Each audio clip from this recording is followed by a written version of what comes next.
Assalamualaikum warahmatullahi wabarakatuh. Kita bertemu lagi dalam kelas yang seterusnya untuk subjek Tauhid.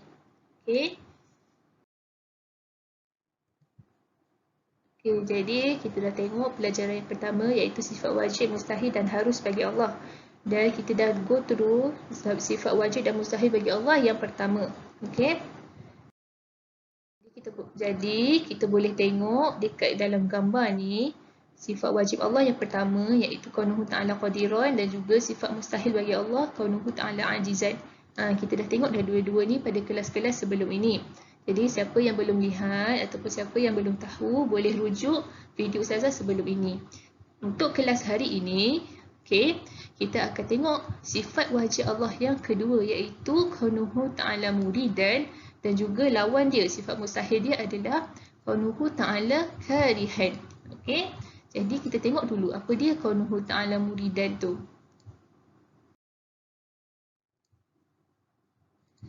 Okey, jadi yang pertama kaunuhu ta'ala muridan, sifat wajib Allah yang kedua ni adalah keadaan Allah Ta'ala yang berkehendak dan menentukan. Jadi muridan dekat sini memberi maksud berkehendak dan menentukan. Okey, itu sifat wajib Allah yang kedua. Kita tengok pula apa dia dalil bagi kaunuhu ta'ala muridan.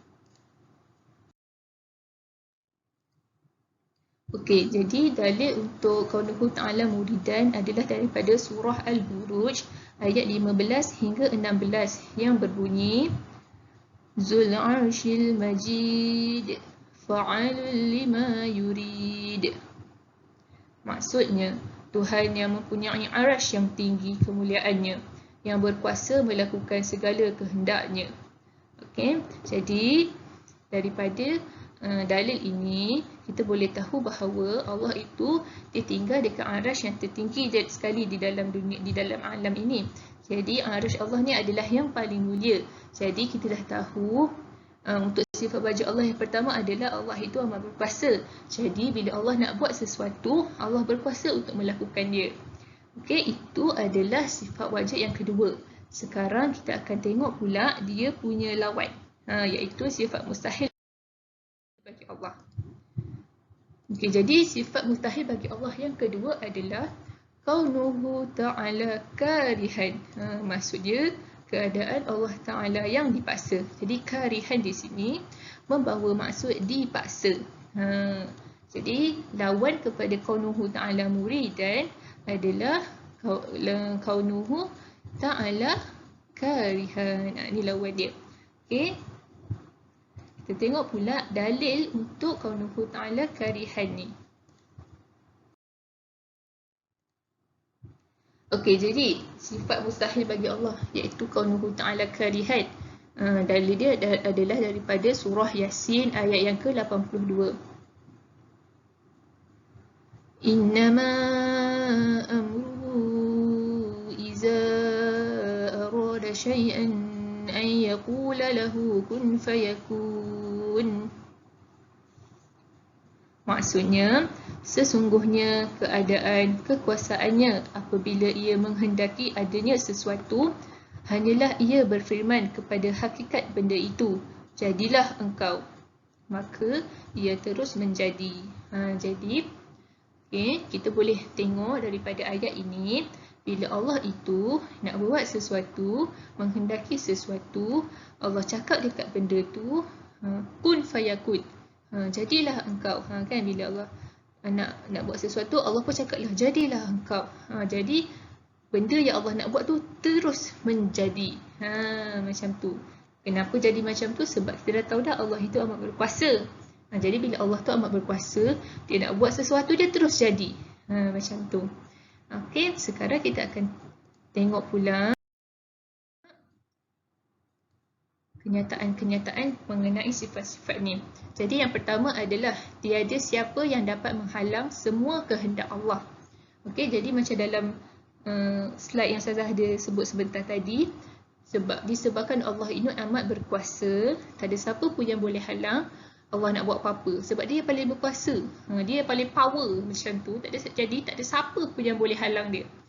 Kemudian yang kedua adalah Allah bebas untuk melakukan apa sahaja mengikut kemahuannya. Sebab kenapa? Dah tak ada siapa yang halang Allah tu nak buat apa-apa. Jadi Allah boleh buat apa-apa je lah yang dia suka. Contoh saya boleh bagi.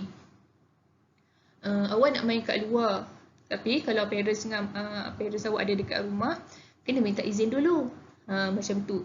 Tapi tata kalau tak ada parents awak main keluar je buat sesuka hati. Macam tu. Samalah seperti Allah Subhanahu Wa Taala ni, sebab tak ada siapa yang dapat menghalang dia. Jadi Allah ini adalah bebas untuk melakukan apa sahaja. Okey, itu yang kedua.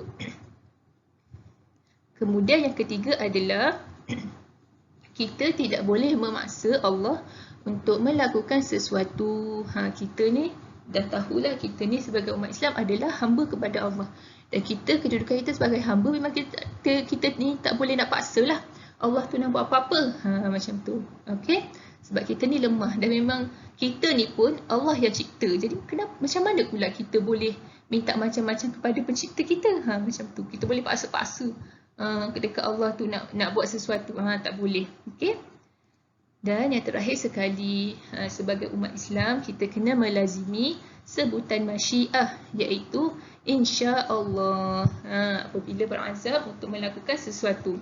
Jadi bila kita, contoh kita nak, sekejap lagi aku nak buat kerja sekolah. Jadi sebelum kita nak cakap tu, kita cakap macam ni. InsyaAllah lah lepas ni saya nak buat kerja sekolah. Jadi selepas itu mesti awak akan buat. Sebab Allah dah sebut sebutan masyiah itu, iaitu insyaAllah. Okey, sebab bila kita sebut insyaAllah, memang akan terdetik dalam hati kita, nanti aku nak buat. Macam tu. Okey. Okey, jadi sampai di sini sahaja kelas kita hari ini. Jadi rumusan yang Ustazah boleh buat adalah, hari ini kita telah pelajari dua sifat Allah. Sifat yang kedua untuk sifat wajib dan sifat yang kedua bagi sifat mustahil. Jadi sifat wajib tadi adalah kaunuhu ta'ala muridan, bermaksud keadaan Allah Ta'ala yang berkehendak dan menentukan. Dan lawannya adalah kaunuhu ta'ala karihan, bermaksud keadaan Allah Ta'ala yang dipaksa. Okey, jadi setakat sini sahaja kelas untuk hari ini. Kita akan bertemu lagi dalam kelas yang seterusnya. Terima kasih. Assalamualaikum.